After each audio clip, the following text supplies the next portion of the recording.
और मैं इतने गांव का मुखिया हूँ, तो मैंने वो प्रथा अपने शो में कल वो खत्म कर दी। या बारिश तो अभी शुरू ही है, बाहर आप देख सकती हैं, पूरा ऑलमोस्ट महीना होने को आ गया। तो आई थिंक या I missing my family, I missing my kids. एक जेलसी ट्रैक चल रहा है मुखी का, कि तीनों में से कोई एक ऐसा नेगेटिव होता है, कोई गलत होता है, कोई जानबूझ के कुछ कर रहा होता है। तो यहाँ पर तो तीनों सही हैं कि अब आगे क्या होने वाला है, कि कौन तीन में से कौन है जो गिव अप कर देगा, कि उसे प्यार करने का। और उसने कल ही एपिसोड में इजहार कर दिया साक्षी को कि वो उससे प्यार करता है। किसी भी एक ट्रायंगल में से एक बंदा या बंदी कोई सेक्रीफाइस करने वाला है।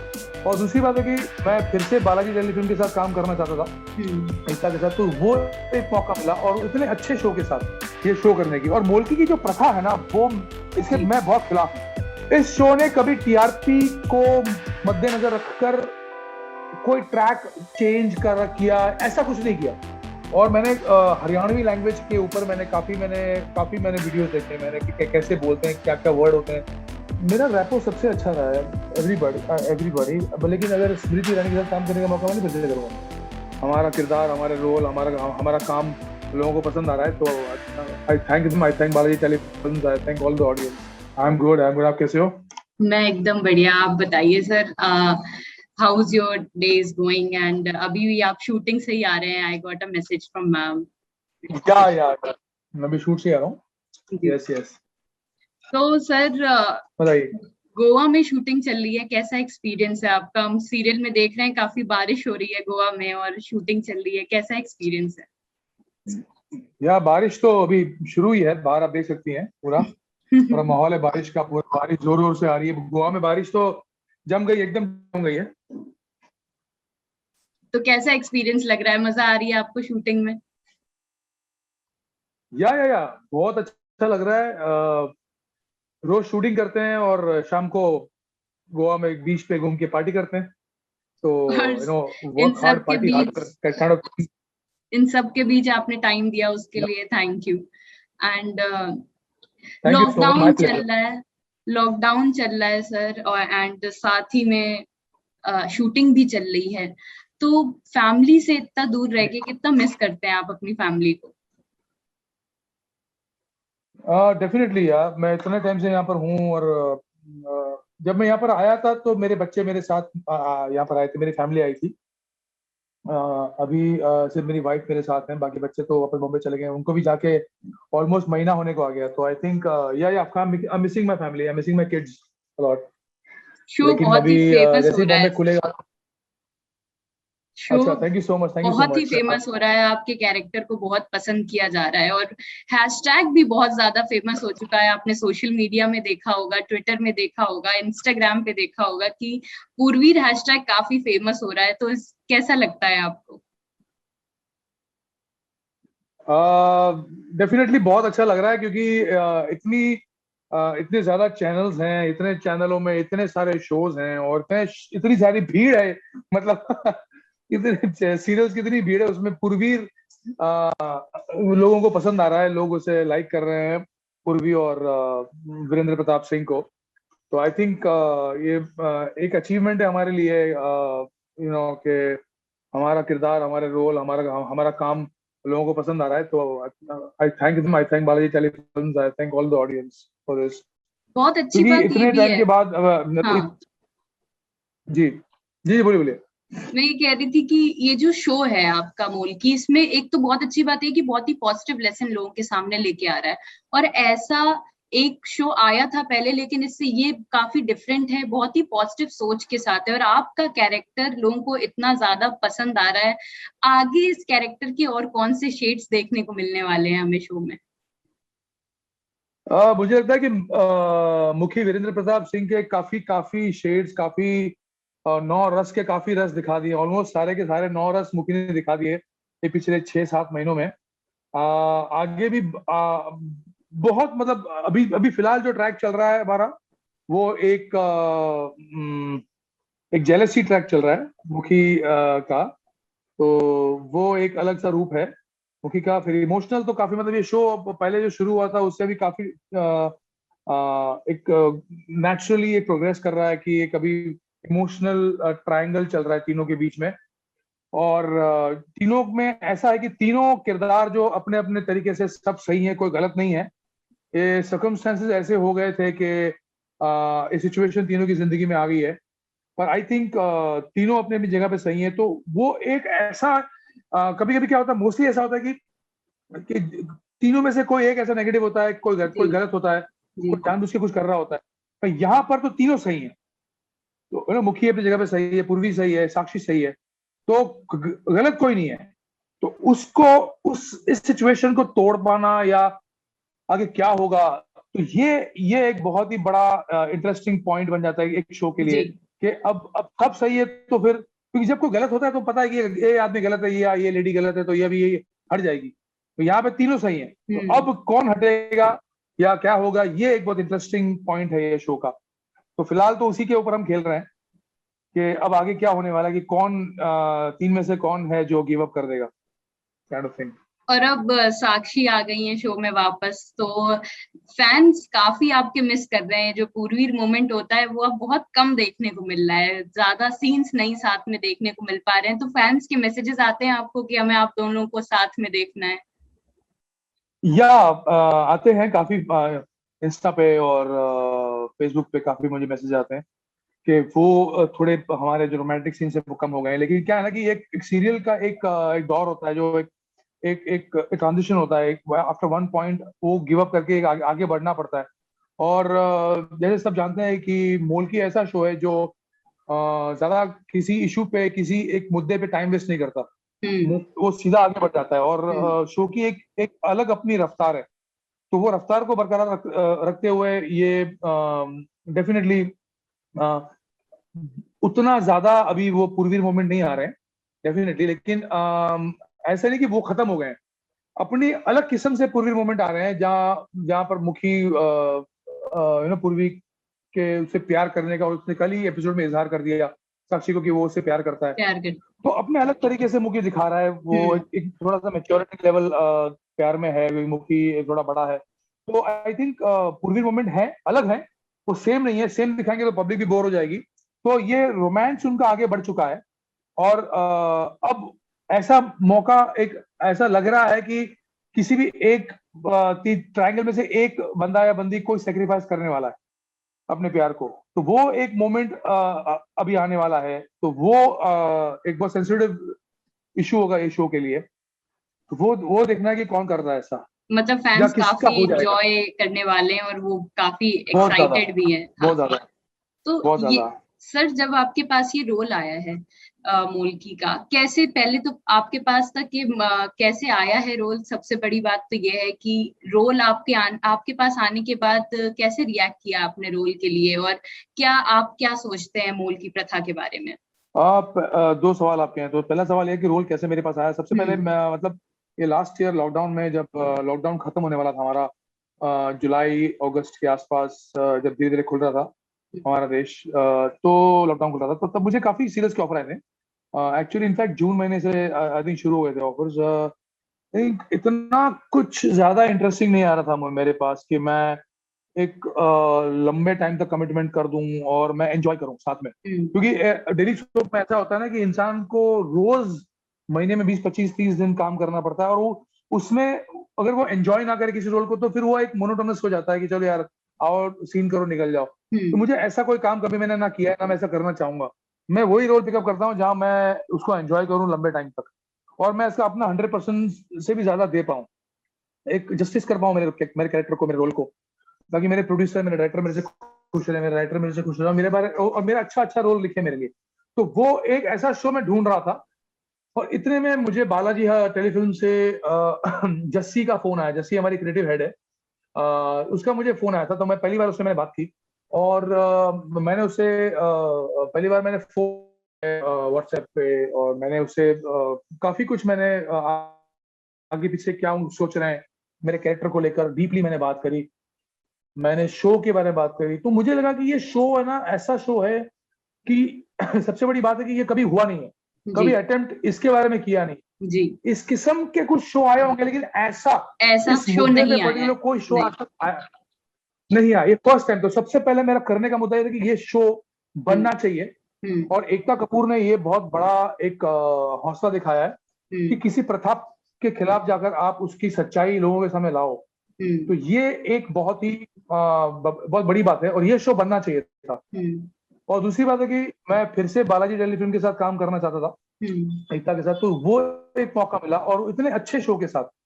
और थर्ड जो सबसे इंपॉर्टेंट चीज है वो था मेरा कैरेक्टर वीरेंद्र प्रताप सिंह जी, जो कि बहुत ही लार्जर देन लाइफ हम कह सकते हैं, बहुत ही पावरफुल 40 गांव का मुखिया, सरपंच, एक न्याय प्रिय आदमी जो बहुत ही कड़क किस्म का इंसान, जी, अंदर से मोम जैसा है क्योंकि वो एक अंदर से दर्द झेल रहा है, उसकी वाइफ के मरने का एक दर्द जो है पिछले कई सालों से, वो एक वो झेल रहा है लेकिन बाहर दिखाता नहीं है। ना अपने घर में एक बच्चों की तरफ ध्यान दे रहा है या कुछ, वो अपने में ही खोया हुआ है और अपना काम में खोया हुआ है। तो वो एक बहुत ही अंदर से थोड़ा सा complex kind of a character था, तो येट वेरी पावरफुल पर्सनैलिटी वाला था बंदा ये। और आई थिंक आज टेलीविजन में शायद नहीं है ऐसा रोल, इतना पावरफुल बंदा, इतना लुक।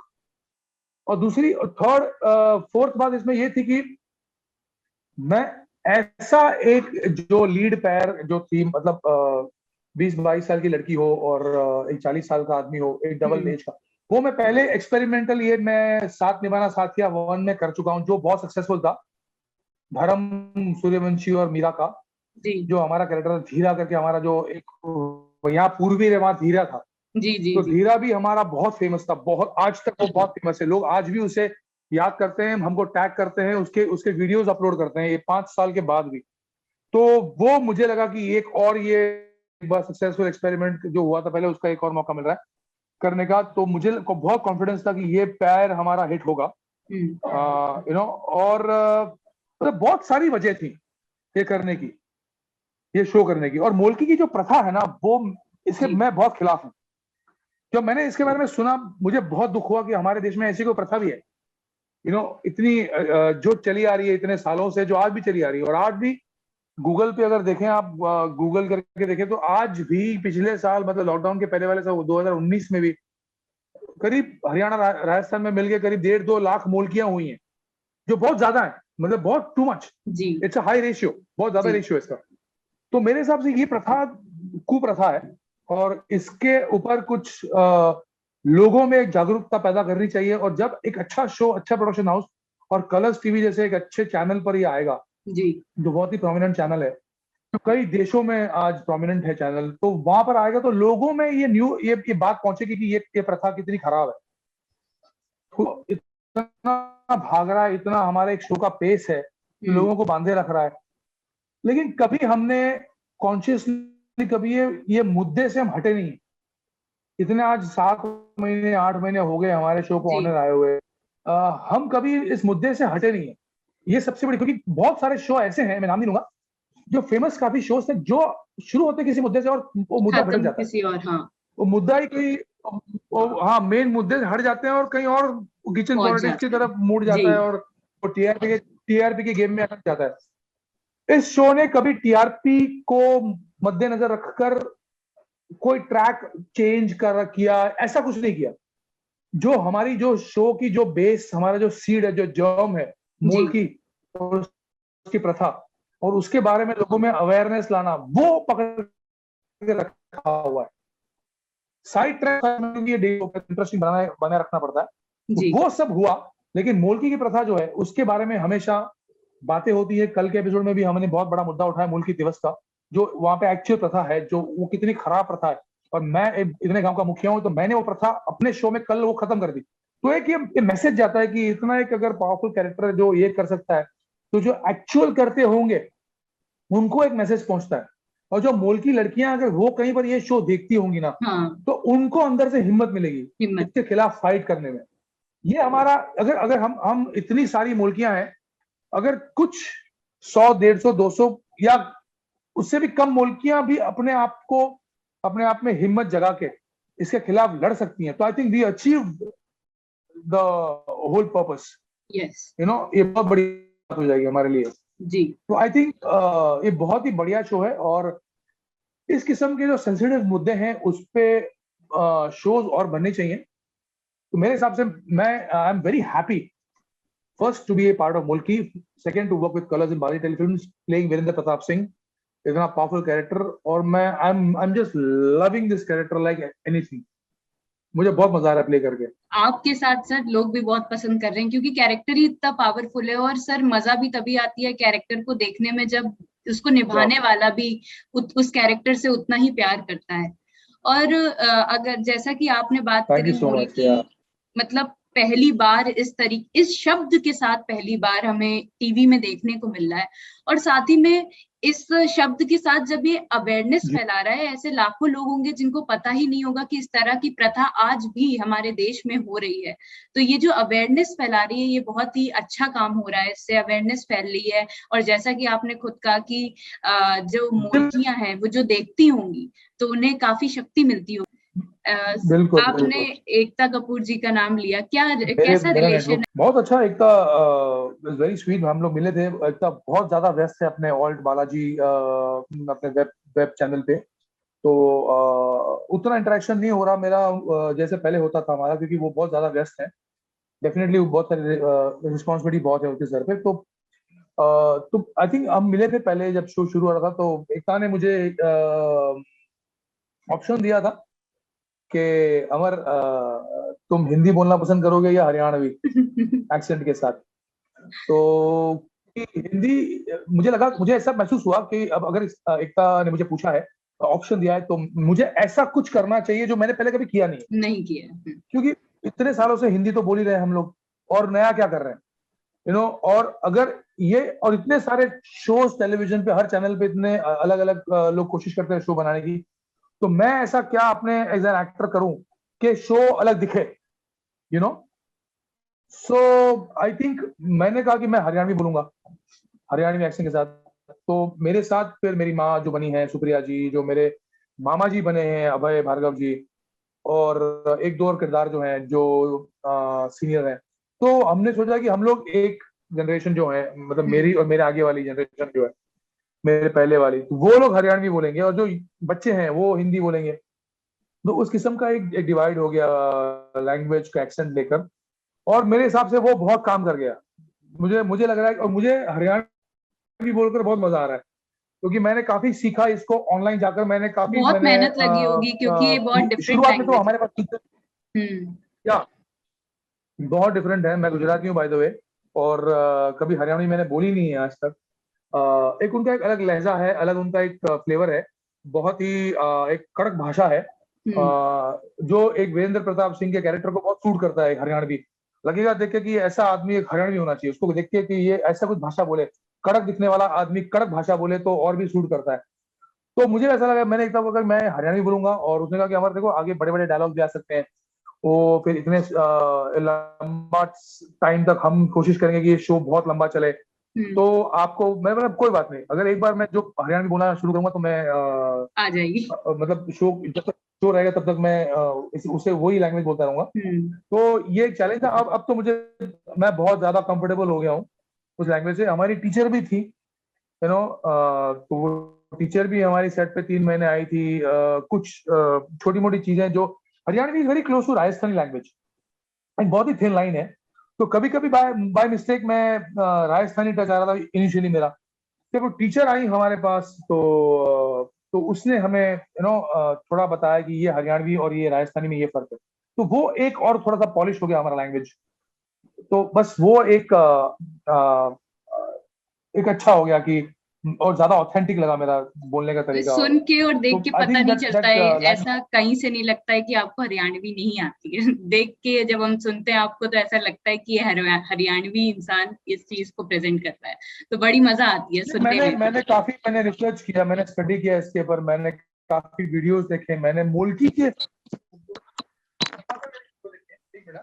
मैंने मोल्की की प्रथा के ऊपर मैंने कई वीडियोस देखे हैं। मैंने मोल्की शुरू करने से पहले कि मोल्की की प्रथा क्या होती है, कैसे मोल्की, जी। एक्चुअल मोल्की के मैंने इंटरव्यू देखे हैं। एक्चुअल मोल्की है वो गूगल पे सब अवेलेबल है। और मैंने हरियाणवी लैंग्वेज के ऊपर मैंने वीडियोस देखे हैं, मैंने कि कैसे बोलते हैं, क्या क्या वर्ड होते हैं, उनके जो ग्रामर कैसा होता है। तो बेसिकली जब वो एक अब कैरेक्टर बिल्ड करने के लिए आपको बहुत कुछ यहाँ वहाँ रिसर्च करनी पड़ती है। तो ये अगर मैं कुछ अलग कर रहा था, जैसे मैंने साथ निभाना साथियों में मैंने गुजराती एक्सेंट, मैं बाय द वे मैं गुजराती हूँ, तो मुझे उतना रिसर्च नहीं करना पड़ा, मैं बचपन से घर पे बोल रहा हूँ, लेकिन ये तो कुछ और ही था मेरे लिए, डिफरेंट था। तो इसके लिए मुझे काफी स्टडी करना पड़ा। या जैसा कि आपने डिफरेंस की बात करी, तो हमने आपको क्योंकि सास भी कभी बहू में देखा है मिहिर वीरानी के रूप में, और ये कैरेक्टर और वो कैरेक्टर में वास्ट डिफरेंस है। ये बहुत ही पावरफुल है, लेकिन उस टाइम जो आपकी फैन फॉलोइंग थी, आज वही जो फॉलो होती हुई आ रही है, क्या सफर रहा है आपका उस कैरेक्टर से इस कैरेक्टर तक का? वो एक दौर जब टेलीविजन में डेली सोप्स का एक दौर शुरू हुआ है, एकता कपूर ने एक टेलीविजन इंडस्ट्री में एक रेवोल्यूशन वो लेके आई थी। डेली सोप्स देखने की आदत ऑडियंस में अगर किसी ने पैदा की तो वो आई थिंक बालाजी टेलीविजन से एकता कपूर ने, तो आज तक वो डेली सोप चल रहा है, क्योंकि सांस भी गई बहू थी, कहानी घर घर की, कहीं किसी रोज, और कसौटी जिंदगी की, न जाने कितने सुपर हिट शोज एक के बाद एक आते गए। जी। और विद चौकी शादी की बहू थी being the most popular show सबसे, तो मुझे लगता है कि लोगों में एक आदत पड़ गई थी उसके पहले कि हर हफ्ते एक हर सोमवार को या हर मंगलवार को बैठ के वो शो देखना, अरे यार सोमवार हुआ चलो वो शो आएगा, तो वो एक हैबिट थी वो हटा दी। और आज कल परसों नरसों मतलब हर रोज आप टीवी देखिए, तो एक वो रेवोल्यूशन काइंड ऑफ एक नया, तो एक दौर था जब टेलीविजन जस्ट एक मेगा बर्स्ट था टीवी का, तो वो एक शुरू ही हुआ था। और उसके बाद आज इतने साल हो गए, 20 साल हो गए, और टेलीविजन बहुत बदल गया है। टेलीविजन में टीवी की क्वालिटी बदल गई है, पहले फिर एलसीडी आया, अभी अब एचडी व्यूइंग हो गया है, 4K आ गया, पता नहीं क्या क्या नया नया आ रहा है। तो उस हिसाब से हमारे जो टेक्निकल जो कैमरेज होते हैं या सेटअप होते हैं, वो सारे पहले बड़ी बड़ी वो जो VHS कैसेट पे रिकॉर्ड होता था, अब वो 50 60 100 GB की चिप पे होता है। तो बहुत कुछ मेकिंग में फर्क पड़ गया है, व्यूइंग में फर्क पड़ गया है। आज UHD क्वालिटी पे लोग आज सीरियल देख रहे हैं, हाँ। तो व्यूइंग एक्सपीरियंस बहुत अलग हो गया है लोगों का देखने का, तो बहुत ज्यादा फर्क पड़ गया और मेकिंग में फर्क पड़ गया है। उस वक्त चैनल्स कम थे, आज चैनल्स बहुत ज्यादा बढ़ गए, कंपटीशन बहुत ज्यादा हो गया है, ऑडियंस की पेशेंस लेवल कम हो गई है, चैनल्स की अपनी पेशेंस लेवल कम हो गई है विद द शोज। जरा सी TRP ऊपर नीचे होती है तो चैनल शो को हटा देता है। हाँ। ऑडियंस पता नहीं क्या, ये कैच 22 सिचुएशन है कि कौन सही है कौन गलत है, ये समझ में नहीं आता। तो एक कहीं ना कहीं मुझे लगता है मिलजुल के पेशेंस लेवल कम हो गया है। पहले प्रोड्यूसर्स को बहुत मौके मिलते थे अपनी TRP बढ़ाने के लिए, अब मौके बिल्कुल नहीं मिलते। अब एक लेटर जाता है और शो उड़ जाता है। तो ये एक मुझे लगता है ये इतना अच्छी बात नहीं। चेंज आया है काफी बड़ा मैं उस मानता टाइम हूँ से अभी तक का। पहले ये बहुत अच्छी बात थी कि प्रोड्यूसर जब एक पैसा लगाता है तो उससे उसे उसने बहुत सारा कहीं किसी ने कर्ज लिया होता है, कहीं किसी ने कुछ किया होता है, कभी कोई पैसा लगा होता है, तो उसको एक मौका मिलता था पहले। अब उतना मौका नहीं मिलता, उतना टाइम नहीं मिलता। तो एक 15 दिन 20 दिन का टाइम दिया जाता है, बोलता है ये नहीं हुआ तो आप आउट। तो वो एक मुझे लगता है कि कहीं ना कहीं इनको एक झांक कर अपने अंदर इसका एक सॉल्यूशन लाना चाहिए। हाँ। कि इस शो को एक मौका मिलना चाहिए कि एक कुछ अलग तरीके से सोच के ट्रैक चला के हम इसको कुछ करें। तो ये एक पेशेंस लेवल मतलब कहीं ना कहीं कम हो गया, ऑडियंस का भी, चैनल का भी, और सबका ओवरऑल। तो कहीं ना कहीं कुछ बोर करता है या TRP गिरती है तो फटाक से वो शो उड़ जाता है। तो ये एक बहुत बड़ा बदलाव है टेलीविजन प्रोड्यूसर्स के लिए, चैनल्स के लिए, ऑडियंस के लिए भी, तो ये एक मेरे हिसाब से लोगों को इसके अंदर देखने की जरूरत है। तो अगर हम वीरेंद्र प्रताप की बात करें एज अ कैरेक्टर की, तो जब कोई रोल करते हैं तो उसमें पूरा घुसना पड़ता है कि पूरी पर्सनालिटी हो गई, आवाज हो गई, और उसकी कैरेक्टरिस्टिक्स भी होती हैं। तो जब आपने वीरेंद्र प्रताप के बारे में पढ़ा, तो ऐसी कौन सी कैरेक्टरिस्टिक्स थी जो आपको ऐसे लगी कि यार ये तो मेरे में भी है, ऐसा ही हूं मैं? वीरेंद्र प्रताप बहुत कुछ बातें हैं उसकी, बहुत सारी बातें जो रिजेंबल कर, जो उसके जो कोई भी एक्टर जब एक्टिंग एक कैरेक्टर प्ले कर रहा है तो थोड़ा बहुत अपना अपना अंश उस कैरेक्टर में छोड़ देता है। तो कहीं ना कहीं इसमें अमर कभी थोड़ी बहुत झलक तो दिखेगी। ऑफ कोर्स वीरेंद्र प्रताप, मतलब मैं हरियाणवी नहीं बोलता, मैं इस तरह से हाथ पीछे रख के एकदम तन के खड़ा तो नहीं होता, लेकिन जो एक उसकी पर्सनैलिटी है, जो ऑरा है, और जिस किस्म से वो जो चलता है, जिस तरह से वो बोलना चाहता है, जो वो काफी कुछ कुछ चीजें मेरे अंदर है, और कई चीजें जो मेरी नहीं नहीं है, कुछ ज्यादा, मतलब 75-80% मैं वो नहीं हूँ। वीरेंद्र प्रताप आंखों से बहुत ज्यादा बातें करता है, जबान से कम करता है। मैं मजाक किया हूँ, मैं मजाक करता हूँ, वीरेंद्र प्रताप मजाक नहीं, वीरेंद्र प्रताप मजाक करता है लेकिन बहुत ताऊ जी की जब आते हैं, जब ताऊ जी की बात चलती है तो वीरेंद्र प्रताप एक गुस्से में, उसकी एक कॉमेडी फनी मोमेंट होते हैं। अदरवाइज वीरेंद्र प्रताप हमेशा एक सीरियस कैरेक्टर टाइप रहा है, और बहुत ही ऑथोरिटेटिव है, ऑथोरिटी टाइप उसकी पर्सनैलिटी है। He is very very authoritative. वो एक तन के खड़ा होता है, एक तरह से धीरे से देखता है, एक उसका एक स्वैग है, उसका एक स्टाइल है जो वो हमेशा मेंटेन रखता है। और तो बहुत बहुत उसकी जो सोच है वीरेंद्र प्रताप की, वो काफी अलग है। वो न्याय प्रिय बंदा है, उसके पास पावर है, बंदूक लेके चलता है जो मैं लेके नहीं चलता। तो काफी कुछ अलग कैरेक्टर है। अगर आपको मौका मिले कोई और सोशल इशू पे लाइट डालने का, और स्टाइल है इसका। हाँ, मैं ये कह रही थी कि अगर आपको मौका मिलता है किसी और सोशल इशू पे काम करने का, और तो वो कौन सा सोशल इशू होगा जिसकी आप और अवेयरनेस फैलाना चाहेंगे कोई सीरियल के जरिए? मोल्की था, वो आ गया मेरे सामने अचानक, तो आई डोंट नो, मैंने अभी आई कैन आंसर दिस, मेरे को अभी ठीक से ख्याल नहीं आ रहा, बट या डेफिनेटली आता है किसी मेजर और मुझे वो टच कर जाता है इशू, तो मैं डेफिनेटली वो करना चाहूंगा। मैं देखना चाहूंगा कि क्या है, एक एक अलग सा एक सोशल नहीं, एक इंटरनेशनल, पता नहीं आजकल मैंने कभी ध्यान नहीं दिया, पर ऐसी कोई फिल्म बने या वेब सीरीज बने जो जो ह्यूमन ट्रैफिकिंग पे हो, यू नो। हेलो। हाँ हाँ हाँ, सुन पा रही हूँ, मैं हेलो। सुन पा रही हूँ आपको।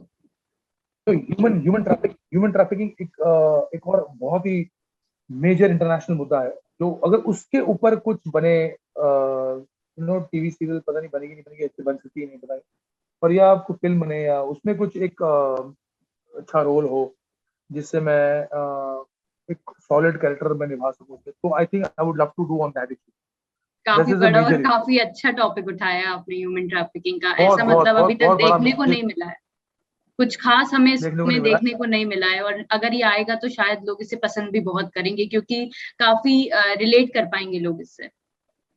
जी, इस पे इंटरनेशनल फिल्म्स बनी है, वो एक वेब सीरीज भी बनी है, एक आध दो, लेकिन हमारे इंडिया में आई थिंक मुझे ध्यान में नहीं आ रहा कि कुछ बना हुआ है इसके ऊपर कुछ, तो बनना चाहिए। या एक लिमिटेड सीरीज हो, मतलब लिमिटेड एपिसोड का एक टीवी सीरियल हो, एक 6-8 महीने का शो।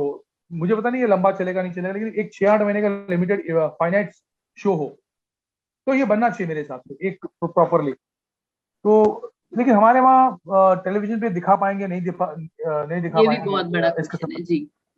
क्योंकि ह्यूमन ट्रैफिकिंग जो होता है उसमें बहुत गलत चीजें भी होती हैं, मतलब उसमें वो एक आई डोंट थिंक हमारे टेलीविजन में अलाउड होगा, शायद अलाउड। ओटीटी प्लेटफॉर्म पर ये बात है। ये एक बहुत ही सेंसिटिव मुद्दा है, ये बहुत ही इंपॉर्टेंट इशू है, अगर उस पर काम मिलने करने को, तो I think I do that definitely. बहुत लॉट्स टू अच्छा कम। लगा आपसे बात करके, बहुत अच्छा लगा। Thank you thank so much, pleasure is mine, thank you so much. You. Bye, take care, bye. Stay safe, bye.